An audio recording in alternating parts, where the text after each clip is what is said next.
There we go. Hello, hello. It's Kathy with the Vitality Coach, and today is day 3 of the anxiety clinic. And it's kind of funny because today we're not talking about anxiety at all, but we are talking about connection. And connection can mean so many different things.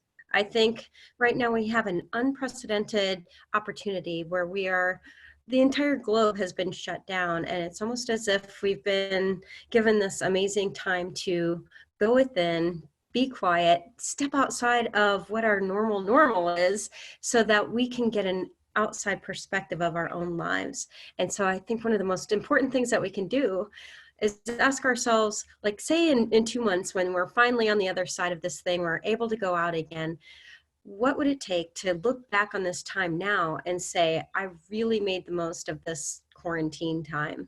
So I think you're being here and watching this is a wonderful first step. And I've got a really great exercise today that I think is going to help us to really get clear on what we would like this new normal to be for us on the other side. So I'm going to share my screen here so that I can get my little PowerPoint up, and we will start it. Cursor's not moving. There we go. All right, so today is day 3, and it's all about connection. So connection can be connection with the outside world. It can be connection with other people. It can be connection with other things that we're creating in our life, like if you're creating a business or if you're creating connections. These are things too that we can connect with, but initially it starts with that connection to ourselves. And I think this is a great time for us to just reflect on what's been working in our lives and what not. Real quick, I just wanted to recap what we've done the first 2 days of the clinic. Day 1 was all about reclaiming calm. And here's one of these questions we want to use every day. Who does this belong to? Because commonly we'll get in the flow of things, feeling the angst, and recognize, if you ask yourself, what percentage of this isn't even mine? Oftentimes what I'm hearing right now is upwards like 65%, 85%. Some people are saying 90%. What if none of that is yours? We're just sitting in this collective angst, and we can ask that simple question, allow that part of the angst to go away. So now we can get clear about how much of that is yours and ask the questions to go deeper with that to see what needs to be released. Oftentimes there's triggers from early childhood things or other unresolved emotions or limiting beliefs that we can remove at the same time when we're moving our angst from today. The energy technique that so there's one concept, one energy technique, and a little emotion code clearing for each day. So the energy technique for the first day was the lost my mind. Simply putting your hand to your forehead, putting focus to your forehead, invites your body to relax, allow the fight or flight angst to settle down, and invite the flow of both blood and energy back to the prefrontal cortex so that we can begin to think rationally and to balance the body and mind and body. And then we did some emotion code clearings on day 1. Day 2, the concept was talking about living in the question. So how many questions do we use each day that are kind of limiting, like, oh my gosh, when's this going to end? Or what am I going to get this kind of a thing? What if we can use different questions, create our life in every 10-second increment? What would you choose now? What would you choose now? What would be the best possible outcome for this time?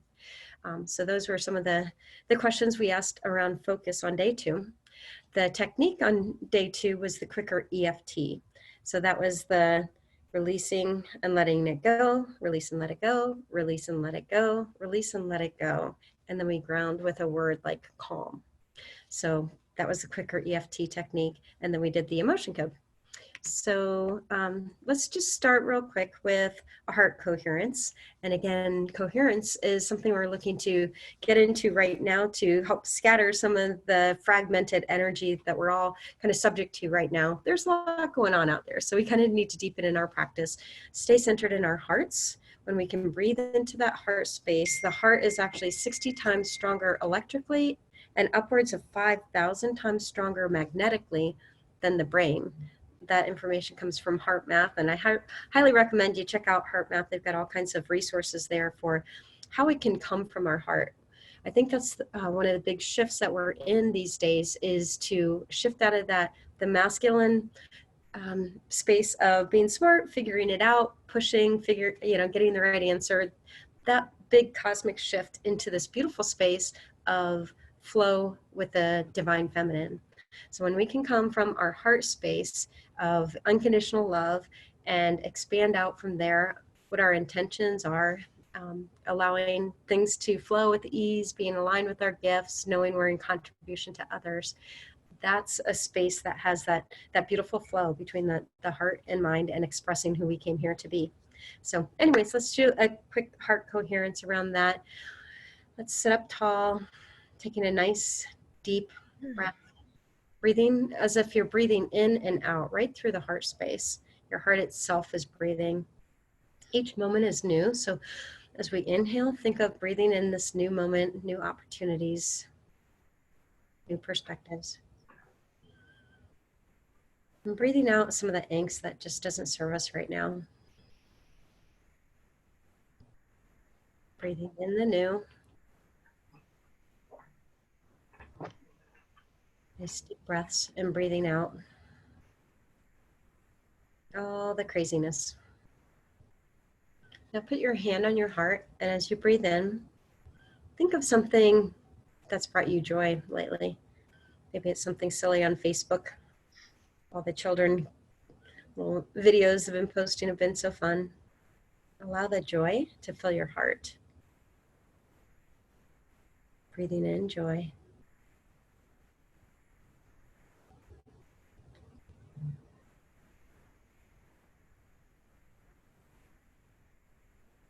Allow it to expand and fill up your heart space. And as it fills, it begins to overflow into your body. Down from your heart, down your core, down your legs, down and grounding to the center of the earth.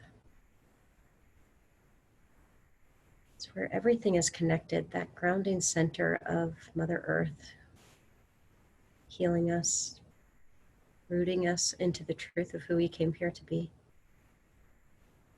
assuring us that even in seemingly chaotic times, there's a peace and order and calm to be found. And then breathe that joy back up from the center of the earth, allowing it to come up your legs, up your core, filling your heart space, your arms, up past your throat into your head, and just like a water fountain coming out the top of your head, surrounding you, filling you with the vibration, the high vibration of joy. One more. Allowing that teeming joy to fill your body, your heart, your mind space, all aligned in joy.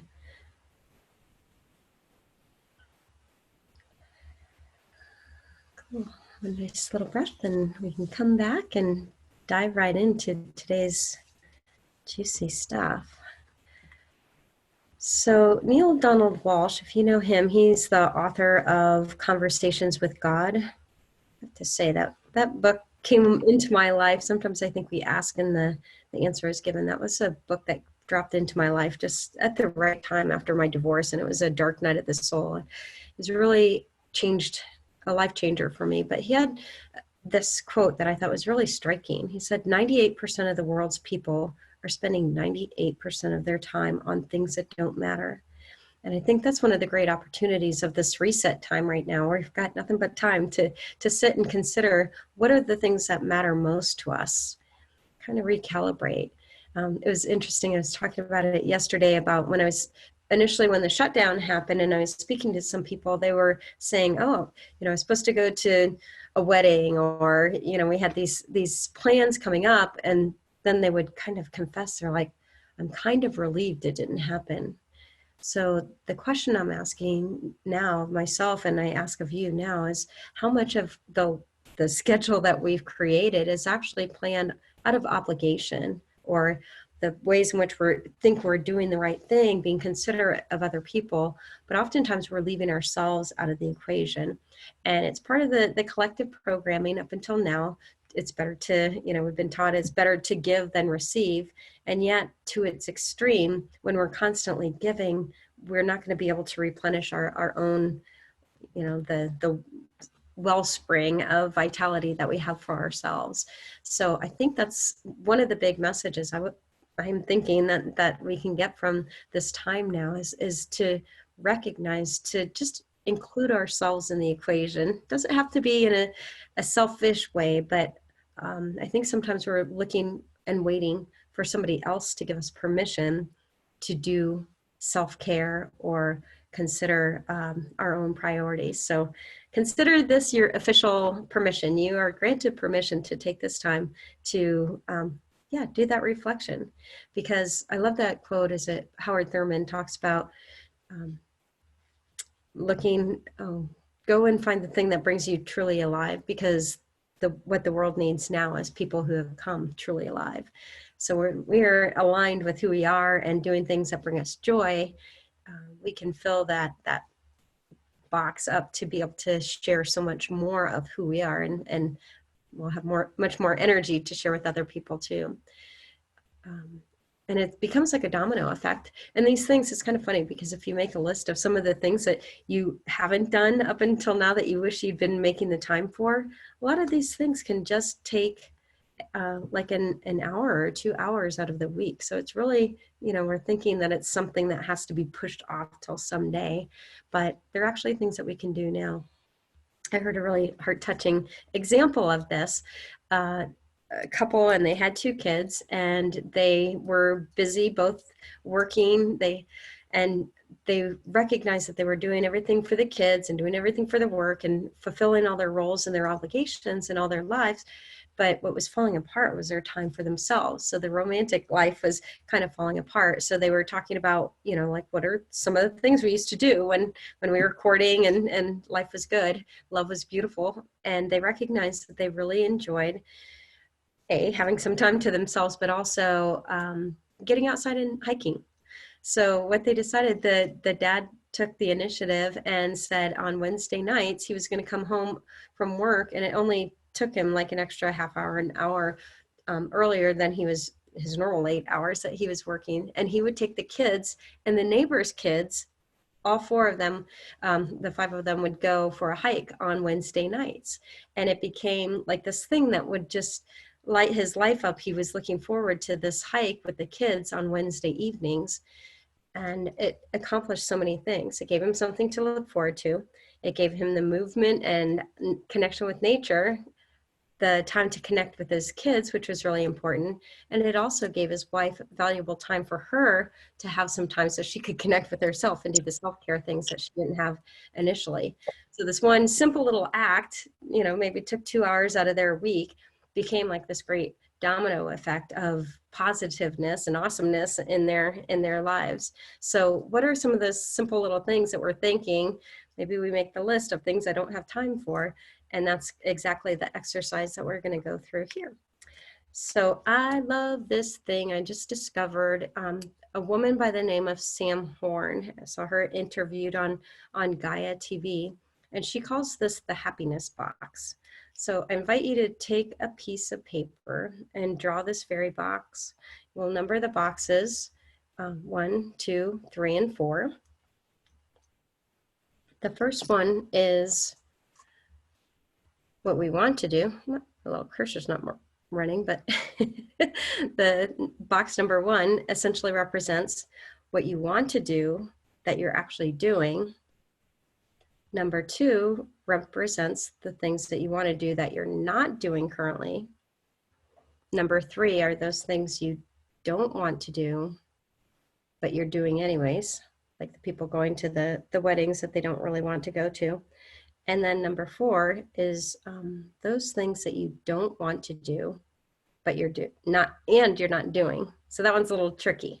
Let me start from the top though. So what are the things that you are doing in your life? Hold on a second. Move this. So square one, what are you doing in your life that you want to do? So that's things that are benefiting you. So for me, I've got a pretty clear like morning sanctuary, if you will. I wake up early and I do some gratitude and I take my time, have my coffee, feed the dog. I walk the dog in nature. So I've got this whole morning ritual that to me is about just waking up, giving gratitude, connecting with the earth. Some meditation oftentimes is in there.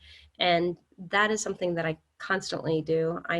It's kind of like non-negotiable, and it becomes the rock that fuels and sets me up for the day. But what I recognize is it gives me clarity, it keeps me grounded, it gives me energy. So what we recognize is as you begin to fill in some of these things for yourself, you recognize that the things that you're actually doing for yourself, you're not doing because of the doingness, you're actually doing because of the way it makes you feel. So for me, I do that because I feel grounded, I feel centered, I feel aligned, I feel energized. Yeah, so other people, it's kind of funny because I see people running. I live on the park and I see people running in the morning. Not a lot of runners look happy when they're running. So I happen to be one that I love if I'm able to run. I love the action of running, but a lot of people run. They don't necessarily maybe even like the process of doing it, but what they do like is the result that they get from the running. They recognize that they feel more energized and accomplished and confident. So that sets them up. And, it's a great stress relief, any kind of energy. So what are some of the things that you do, that you want to do, that you're currently doing?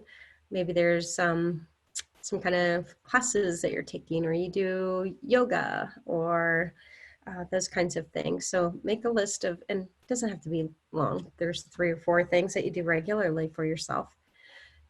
And then let's skip ahead to square number 2. So this one is the things that you want to be doing, you wish you were doing, you say someday I will, and you're not doing it currently. So one of those for myself, I would say would be, I would actually like to start doing a little bit of creative thing. And I was just thinking, my sister started watercolor painting, so she's really, really good. So I've maybe been hesitating because mine will be more like a 4-year-old's painting than hers, but painting would be one. Another one I was thinking of doing, since we're kind of stuck inside, is maybe doing some like spiritual cinema, like everybody watch the same movie in the same evening, like I'll stream it so that we can all be together watching separately. So those are some things that we want to do that we're not doing. A lot of times these are some lifelong things that we've been wanting to do that we've been putting off. Some things are pretty important too. So it might be things regarding your health. So is there, some weight that you've been considering doing, that you've tried maybe a little bit, but you haven't really gotten committed enough to let it all go? Are there some other habits? Is it a 60-hour work week? Is it, a long commute that maybe you wish you didn't have to have? Are there toxic people in your life that you're tolerating because you feel you need to, that you'd rather just kind of cut the cord there? So what are some of those things that you'd really like to do and you haven't got around to doing yet? The third thing is going to be things that you don't want to do that you're doing. And again, this can be like a long commute. It might be tolerating people that don't serve you. Are you maybe eating carbs and sugar? Maybe you're finding other ways in which, especially right now, all the ways that we want to distract from all the craziness out there. Maybe there's some shopping or watching Netflix, or addicted to the news. You recognize that you don't want to be doing so much of it, but you're doing it anyways. It's interesting because one of the common responses to this is social media, that we're spending time on social media, and it's kind of like a double-edged sword, because we think we're connecting, and yet at the same time there's a negative input that we can get from social media, because it's human nature to compare. So when we see, oh, this person got a new car, that person got a new body, that person got to travel, it's like we want all of those, and we find that we can't possibly have all that. So there's a negative kickback from too much social media. So maybe what other kinds of things that you don't want to do that you're doing anyways? And the fourth one is the tricky one. It sounds like a double negative. So what are the things that you don't want to do that you're not doing? And what this pertains to are maybe bad habits that you used to have that you've given up. So an example might be you're smoking, or maybe you were married to the wrong person. But you know, some of the things that you've already addressed, the things that you didn't want to be doing, that you've already taken that step and acknowledge yourself. You know what? I used to eat those, you know, boxes of chocolate covered almonds at one sitting, and I don't do that anymore. So I've gained a little bit of self-control about that. So this practice right here is good, but here comes the part that kind of ties it all together. So what you do is circle the square 1 and square 4.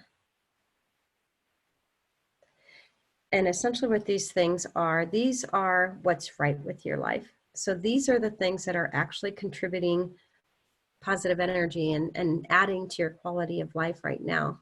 These are the things we need to celebrate. All right, you know, I love my morning routine, so that's absolutely working for me. I gave up the relationships that weren't serving me. That also is serving me. So then the next thing is to look at the 2 squares that are remaining, and that would be square 2 and square 3. So what's wrong with this is kind of like, if you want to say what's wrong, but these are the things that might be more life draining from your life, what's compromising or slowing you down from actually feeling actualized in your life and like you're on target and in it and savoring life. So what are those things that you want to do that you're not doing? And I see Gina. So I'm going to use you as an example. You're already stepping into your vision, like starting to vision this RV trip, but that's such a great example. In fact, I've got a story that goes along with, and it happens to be an RV. It was a friend of mine who's an insurance broker, had a long time client, and he had gotten into his 60s, and his lifelong dream was to get a Winnebago and travel around the United States. And so he bought the Winnebago, and she was going to insure him before he headed out on his trip. So he came by, and the appointment was supposed to be at 2:00, and he was usually really prompt, and 2:00 came, and 2:15, 2:30, and she's like, this is really strange. I wonder where Wayne is. And so about 35 minutes past the hour, he comes in. Actually, she saw he was out in the parking lot going back and forth with the Winnebago, trying to handle it and park it on his own. So he comes in and he plops down on the seat and he says, I waited too long.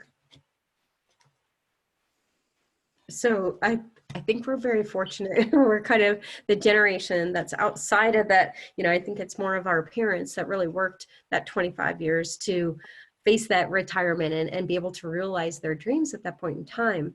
But that's like an extreme, like, what are the things that we can set in motion today? Those dreams that we put out there as someday I'll, you know, for me, I've got an active bucket list. So what are the things that I would like to do? I was planning to go to Italy on the bike trip this year, so this put a little kink in it. But what I can do this year is do one of those multi-day things. Hopefully we can get it in the summertime. But you know, what are those things also on my list that I want to do that I haven't been doing? Those dreams are slowly like dragging us down. So they don't even have to be very big things. One of mine also is to get to Chicago. I've got a couple nephews there that have, I don't know what their kids would be called in my world, but they had some kids and I haven't had a chance to spend a lot of time with them. I'd really like to do that. So they can be small things. They can be like, another thing might be volunteer work, might be contributing. You want to see, sometimes I think we have a big vision, like I want to be, what do you call that when you give money, contribute money to organizations? Yeah, I want to be a big contributor someday to some organizations that are really near and dear to my heart. So one of the things I'm going to be doing, taking time in this downtime, is to do a little bit of research about the organizations I would like to align myself with that are in alignment with my own personal goals, but also in a way with my mission about empowering women to step fully into their dreams. So I'm going to be looking for some things, and it doesn't have to be big, maybe 2% of your profits or something like that. But what's the equivalent in your life of some of the things you've been wanting to do that you haven't done, that if you did could change everything? And then the last one, of course, wait, where did we go? One and four. So we're down to 2 and 3. So what are the things that you don't want to do that you're doing? So this is an easy one. It kind of makes me think of like Marie Kondoing your life. So Marie Kondo is the Japanese woman who has the art of tidying your house. And what she does, I like her technique because, like, say you're working on your clothes closet. She says, rather than picking it out of your closet while it's there, you take everything out and you return into your closet only those things that bring you joy. And so right now we've got this cosmic unplug from all the doingness. It's the equivalent in my mind of taking all the clothes and putting them on the bed. Like, we can't do any of that right now. So what are the things when do we get out of here? May 30th. I know they're saying April. It's probably going to be a little longer than that. So say the door opens, what are the things that bring you joy that you're going to be willing to put back onto your schedule, into your life, and know that those things help fill you up and make life complete? So Kim, can I pick on you to comment? You're always so good about having good insights or reflections or questions. Wow. Well, it was interesting because I jotted some things down in my happiness box as you were talking. And one of the things I thought should go in doing, but don't want to do, is learning technology, because I'm being forced to right now because of my job. But then I crossed it out and moved it up to box 1, because I really do want to be up to speed. I don't want to be a little old lady that didn't keep up and so then falls hopelessly behind in technology and can't even converse with their grandkids. So this is a pretty interesting, deeper exercise than it looks like it, just on the surface. Yeah, that's such a great example. Thank you so much for sharing that, because it's not, I mean, the technology learn is in the uncomfortable, like maybe completely distasteful kind of thing, but the result that it gets you is now, oh my goodness, when you come out with your program, the amazing platform that gives you to take your gifts and touch more children's lives. So the result is this monster payoff of giving and receiving, which is super cool. You're giving a lot and you're going to receive the gratitude of doing such amazing work with those kids. What a great example. Pia, does anybody else want to? Pia, you're on the phone, so I can't see. My box doesn't show me if you. Yeah, can I? Yes, please. Okay, yeah. I'm glad. Oh, sorry. I was kind of thinking the same thing about my yoga / exercise program, about, okay, is that something that should go in number 2 or number 4? So kind of halfway.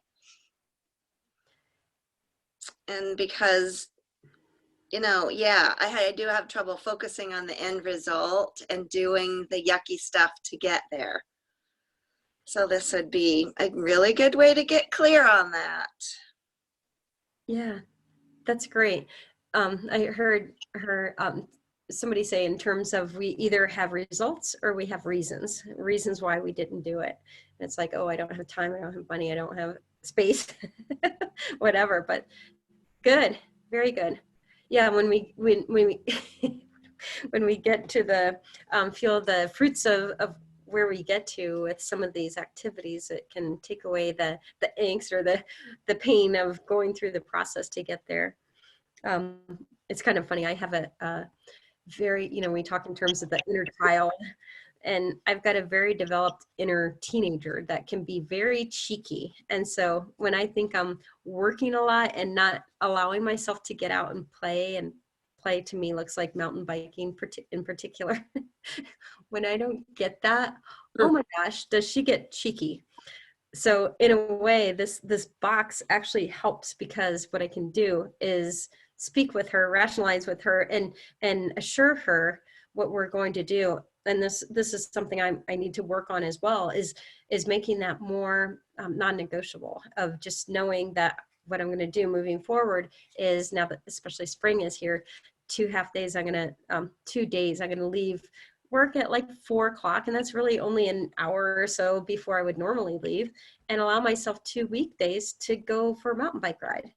It's so simple, and yet I don't know why we get these tapes running in our head. It's kind of like that. Do you know that the name, when you're Puritan? That's what I'm thinking of. That work hard ethic. It's a beautiful thing, and at the same time, what if the very thing, like mountain biking, what if my best ideas and inspiration are downloaded while I'm out exercising and moving in nature? So how many times? Very silly. Hey, I have one more thing. Yeah. So something interesting for me that came up in box number 4 is spending time with my siblings, which sounds weird, and it used to be in a different box. But since going through everything with my dad and the estate, and that actually was one of my goals when we got done with that, working on that with my therapist, to be able to have less time with negative people who trigger my childhood stuff. And that's been a really hard one for me, because that goes against everything I learned about family. Mm. So that was interesting. Yeah, and what a great gesture as far as self-love and honoring what your own needs are. And like you said, you can manage that time. It's like, okay, I'm going to limit that to about an hour and a half, because after that, the buttons start getting tweaked. Yeah. Good. That's super good. Awesome. And we were just talking yesterday with my therapist, and this is one of the things that she says I need to do more, probably everybody does, is acknowledge the work I've already done. And so I think that might be my favorite box. Yeah. Yeah. And here's something interesting. When I was going through coaching school, and you would be teamed up with buddy people, and I was a newbie. I'm thinking of my health coaching that I did 6 or 7 years ago. And everybody in the class had been counselors and therapists, and they were coming into the wellness world to get this wellness accreditation. And I was so intimidated, because I was like, wow, these people have all this experience. And one of my first buddy experiences was this lady, and she wanted to be coached around her health. She was midway. She wanted to lose like 45 pounds or something. She'd already lost 20 pounds, which most people, that's a huge accomplishment. And she could not stop beating herself up that she was at a plateau and she wasn't moving forward past that. I was kind of shocked, because here was somebody with all the tools, and yet, it just goes to show we shouldn't, be able to do this for ourselves. And yet it's just sometimes human nature to kind of beat ourselves up at times. So, and maybe that needs to go on the square someplace. What are some of the things? Maybe that's a goal to put that in box number 4. Maybe we're not 100% there, of just having a little bit more kindness and compassion for ourselves. But very cool. And what I recognize too is that when we have these goals and put them out there, like just use the biking trip to Italy, and I say to myself, I'm going to do this someday. I'm going to do this someday. I'm going to do this someday. Just like to a little kid, if you're saying, we'll go for ice cream someday, and someday never ever comes, like eventually you're going to lose in face with that child. The child's going to start to put up a wall to stop expecting things so that they're not constantly disappointed. And I think we set ourselves up to have that same relationship for ourselves. It's interesting because one of my childhood triggers or woundings was around when my folks divorced, so abandonment came in as a strong one. And so obviously over the years I've done a lot of work around that, and now I feel super good. I feel like I'm mostly on the other side. And in sessions, what I'm recognizing now is that there's abandonment from others, but then there's that self-abandonment. So where have we put up this wall to protect ourselves about being abandoned? We don't want to let people in so that they can't leave, so we don't get hurt. But now we've got this wall, and we're not allowing ourselves to be present for ourselves and ask what it is that we require. So, you know what? I need love and intimacy and connection with others. So, am I willing to allow myself that 100%? If your answer is anything less than yeah, then we could do some work around that. So, anyways, that's a great segue into the practice for today. I don't know. Have you ladies heard of this? The Ho'onoponopono. It's a Hawaiian forgiveness prayer, and it's so simple. It's essentially connecting, it's these 4 words, these statements. I'm sorry, forgive me, thank you, I love you.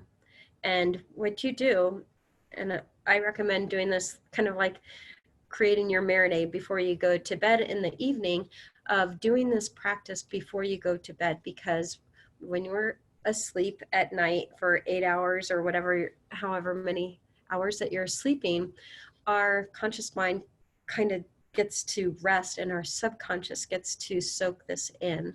So the Ho'onoponopono prayer is taking circumstances that are happening in your life. So connect with your current reality in any scenario that causes conflict, confusion, hurt, anger, fill in the blank, whatever's a disconnect from what you want to be experiencing, all the negative charges over the course of the day. Visualize that entire situation, kind of like take the bird's eye view, if you will, look down at all the people, the roles, all the different perspectives that are coming together and causing that clash. And from a seat of compassion and equanimity, elevate to see the wholeness of that situation, and then just say these words. The words are intended to put into the situation, to put into all the players that played a part in that situation. Could be one, could it be several? And then most importantly, it's to yourself. So forgive me for all the ways that I abandoned myself in this situation. I'm sorry I did that. Thank you for hanging in there with me, and I love you. So it's about coming back to this space from, the conflict, if you will, to a space of allowance, compassion, and self-forgiveness, really. Forgiveness is one of the, just honestly, I can't say enough about the importance of releasing all the negative charges that we're carrying around in our lives. Pia, you're on the younger stage, so your bag of poop that you're dragging along is nice and small, but women, by the time we're in our 40s or 50s, like over time, we're getting more and more of this poop, and we've been dragging it along so long that we don't even recognize that it's there. So it's like you don't know how much weight you're actually carrying just because of all the unprocessed conflicts, the negative charges that we've experienced from other people, the unprocessed emotions, and then the meaning that we gave that. So what meaning can we assign to some of these things now? So anyway, so that's the practice for the day. And now I wanted to get into doing some muscle testing, and we can talk about doing the emotion code release around, and Kim, I recognize you need to go in about 5 minutes or whatever it is. So do you want to start with anything? So when you think about something maybe that you should be doing that you haven't been doing, and the reasons behind, like under, why is it that I've forsaken myself, if you will? Maybe I've been giving, caught up in the roles and busy at school and busy taking care of people, like what are there emotions that you recognize here that might be coming up around that?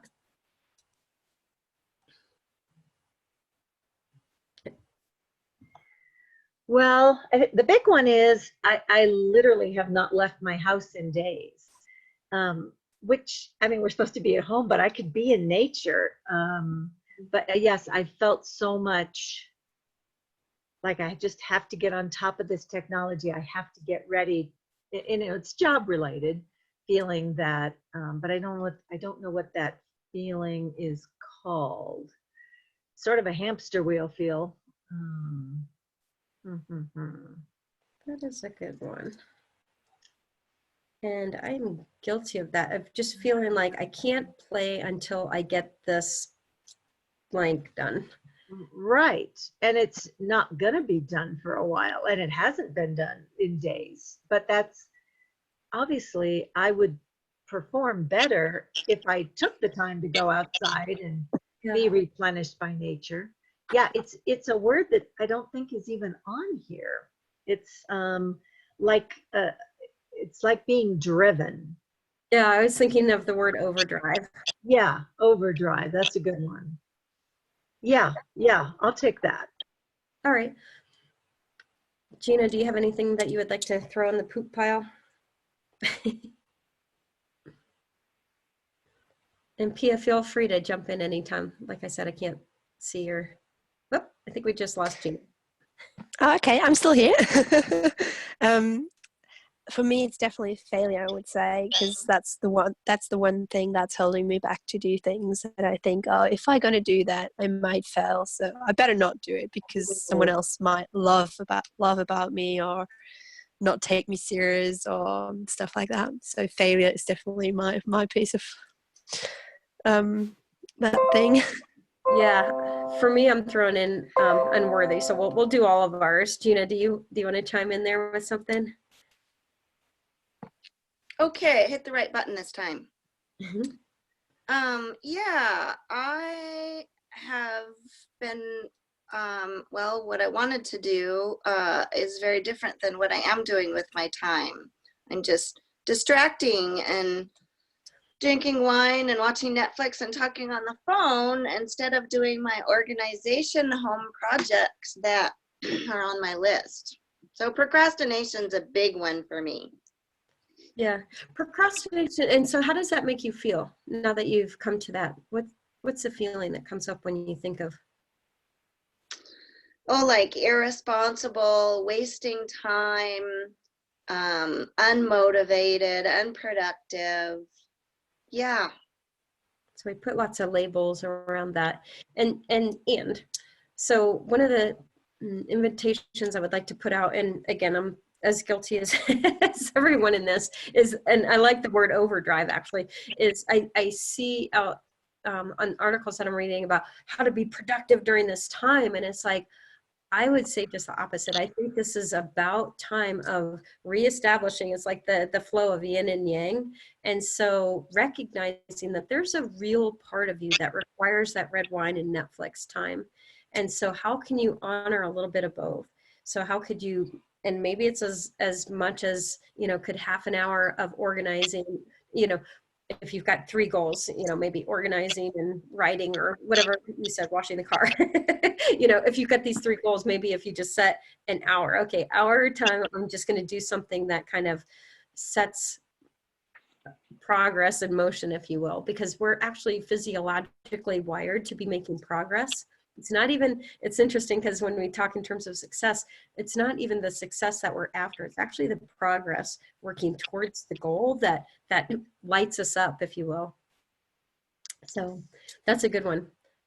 Yeah. So what is the thing that holds you back from doing what you know will make you feel better? Like I feel better when I do at least one productive thing, but some days I just can't make myself do that. And I feel like that's almost a form of self-abuse. Yeah. I would say that. And then also these questions down here, sometimes, are you deserving to, sorry, the Miriam Williamson quote just popped up. you know, who am I to be magnificent and, you know, productive and successful in all these things? It's like we want to dim our light in order not to overshine other people. Sometimes that's an element. In this case, it feels like you said, kind of like self-abuse, and that's tied into all kinds of other things. So we can go in there, and so let's pull apart. I think of this almost like a ball of yarn that just came together. We got all these individual strings, and if we can pull out just a couple of the strings, the ball can dissolve away. Does that make sense? Mm-hmm. Yeah. Yeah.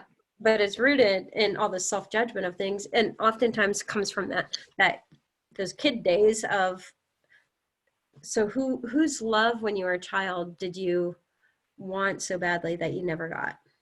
My mom's. Yeah. And could you have ever done anything good enough, big enough to have won that over? No, I had it. I just didn't see it the way she was showing it. Okay. Yeah. And so with from a child mind, you couldn't have done enough to get it, even though, you know, you have a great awareness there that you didn't. No, I couldn't. Yeah. Yeah. Awesome. Okay. Well, let's have some fun with some emotion code releases. I'm going to do And each Kathy, thing. could I add just one more? Yes, yes, please. More poop, the better. Yeah, dread. Dread. Oh my gosh. I would have never thought of it, but I just saw it, and I think it's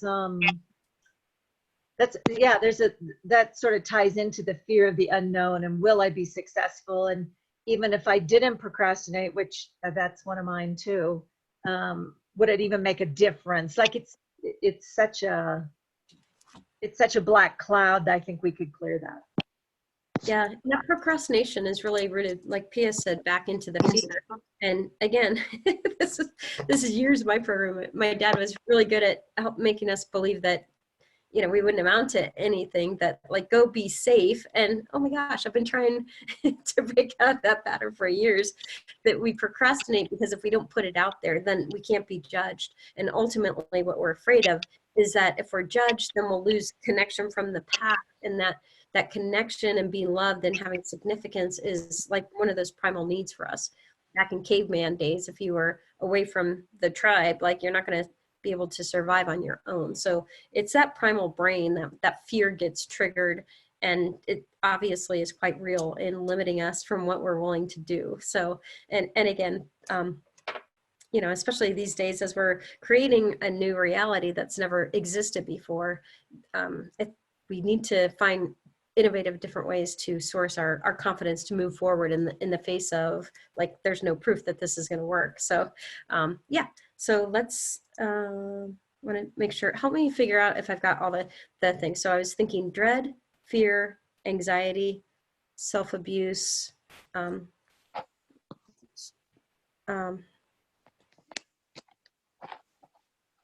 gonna, oh yeah, mine was unworthy. Let's see. All right, those are pretty powerful. Let's start with there. And fear and overdrive. Overdrive. Let's do that. Fear.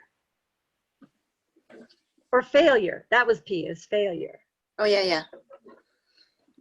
All right. I'm going to do these individually because they just each have so much charge. So with love and intention, releasing the trapped emotion of dread and everything they represent for all time and space, all dimensions, all bodies. With love and intention, we'll do fear, releasing that and everything it represents through all time and space, all dimensions, all bodies. With love and intention, releasing this need for overdrive and everything that represents, and everything good, bad, right? With love and intention, releasing the trapped emotion of anxiety and everything that represents through all time and space, all dimensions, all bodies. With love and intention, releasing trapped emotion of self-abuse and everything that represents through all time and space, all dimensions, and all bodies. With love and intention, releasing the trapped emotion of unworthy, everything that represents through all time and space, all dimensions, all bodies. With love and intention, releasing the trapped emotion of worthless. Hello. Everything that represents through all time and space, all dimensions, all bodies. With love and intention, releasing the trapped emotion, whatever is driving procrastination, and everything that represents through all time and space, all dimensions, and all bodies. With love and intention, releasing the trapped emotion of failure.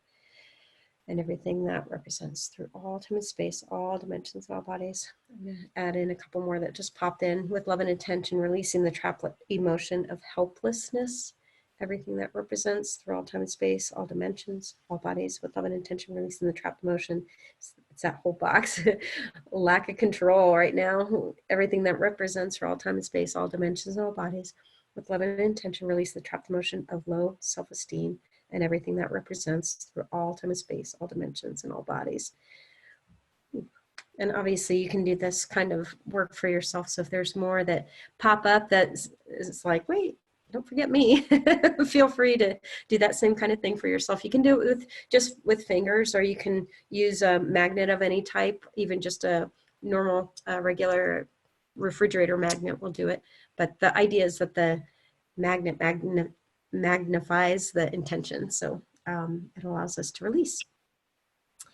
What you got? It's a crystal. Do you ever do it with crystals? I haven't, but yes, that would also be a beautiful amplifier. Okay, I'm super in That's gorgeous. amethyst. Nice. So Pia, like I said, I can't see you. So if you've got any anything that you would like to add or chime in with before we wrap up for today? No, not so far. Yeah. It's all good. Yeah. And again, just to recognize, lean into what the current emotion is and recognizing that some of these are deep-seated. They might have been inherited from our parents, might have been happening when you were popping onto the scene and you were in your mother's womb, picking up what they were doing at that time. Whoops. It might have happened generationally. So it could have been generations back that we're picking up some of this, like that Puritan programming certainly would be something that's generational. So what are all the emotions tied into that kind of mindset and drive? And then others are absorbed, like this collective angst that we're in right now. But like I said, one of the best is that, who does this belong to? Allow that to melt away all that doesn't belong to you. And remember that everything is just energy. So sometimes I think we're wanting to release something that's on our heart, but we're judging it as bad energy. So we don't want to cast it off and have somebody else get gooed by the negative energy. And it doesn't work that way. It's just energy. And actually the earth right now is required energy from us. So anytime we do any kind of clearing, it's like, yes, ma'am, can I have some more, please? So just be generous with the earth and give it as much as is popping up for you. It's fun because the more you do, I think the easier it becomes, and the more awarenesses we can have and the clearer we can become, the more we can evolve into being the best you that you came to be. So I actually got a little question about the absorbed energy. Is there any way that we can actually protect ourselves from absorbing energy around us all the time? yeah, so I have a different perspective than some other energy healers. I know some practices will teach you how to put a protective bubble around yourself. And I've never resonated with that because I believe anytime we build a wall, it's actually taking energy to hold the wall in place. And so I just like to think of everything as energy. Energy likes to flow.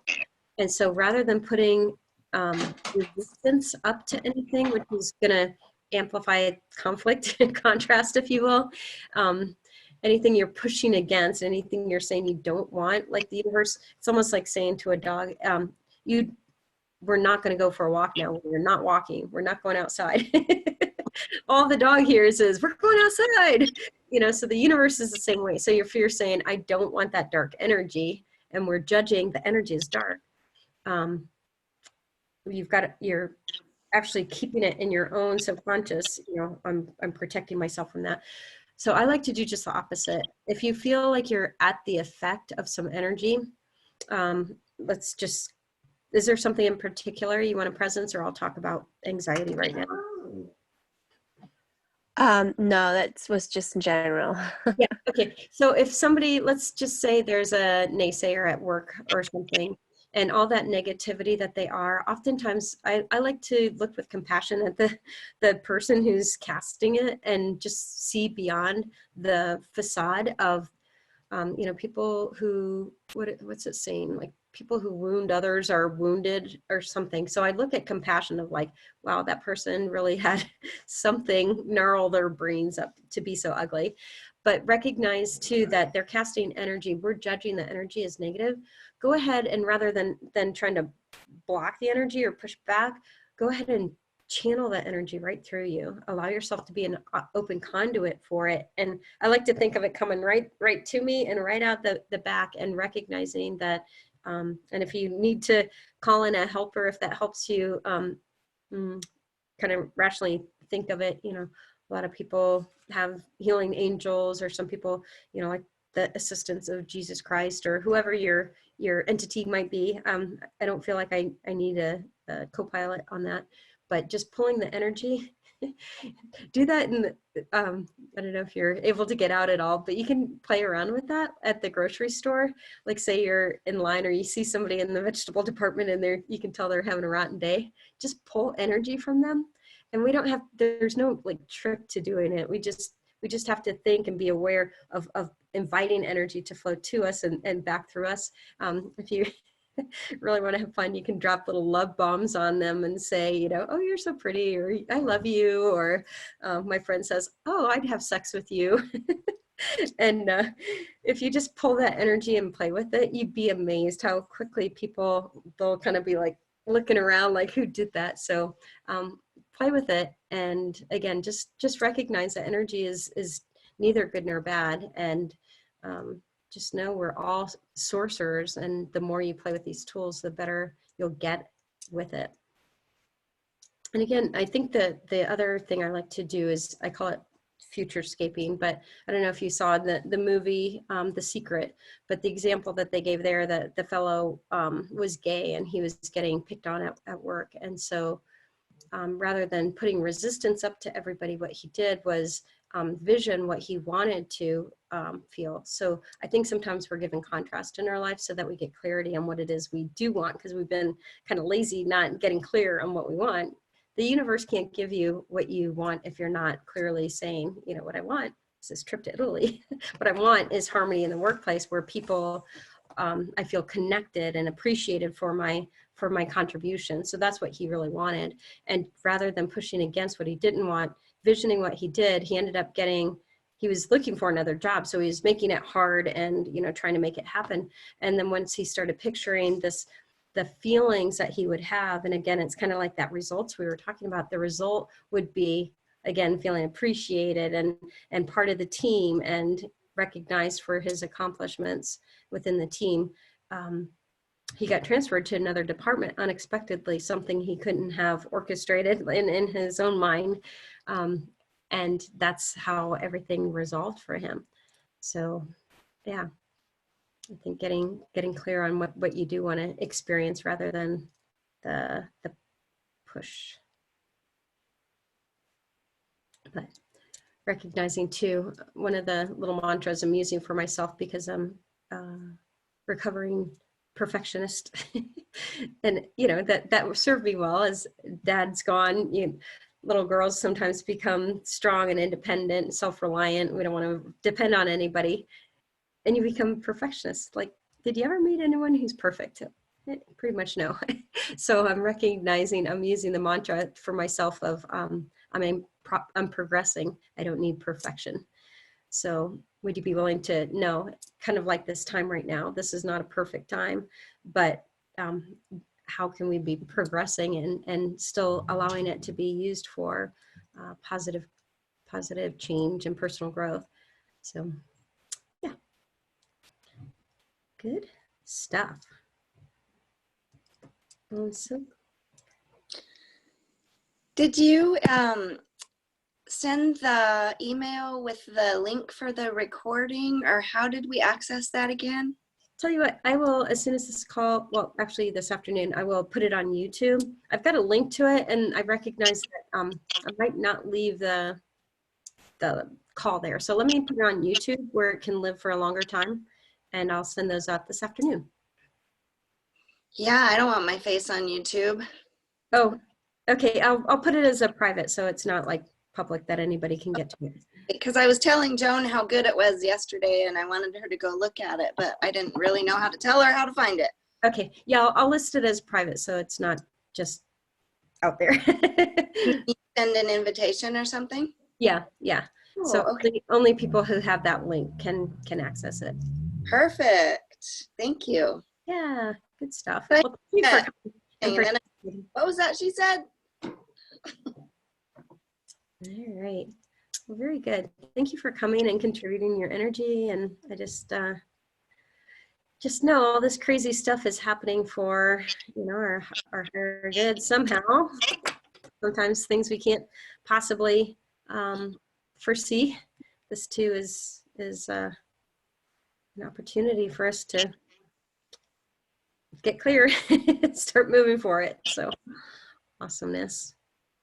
Thank you, Kathy. Okay, well, tomorrow we're talking on meaning, so it's kind of like wrapping all this stuff up in a bow. So one more day, day 4 is on meaning. So Okay. Thank you. Tomorrow I won't oversleep. Okay. Thank you. All right. Bye, ladies. Bye, Pia. Bye.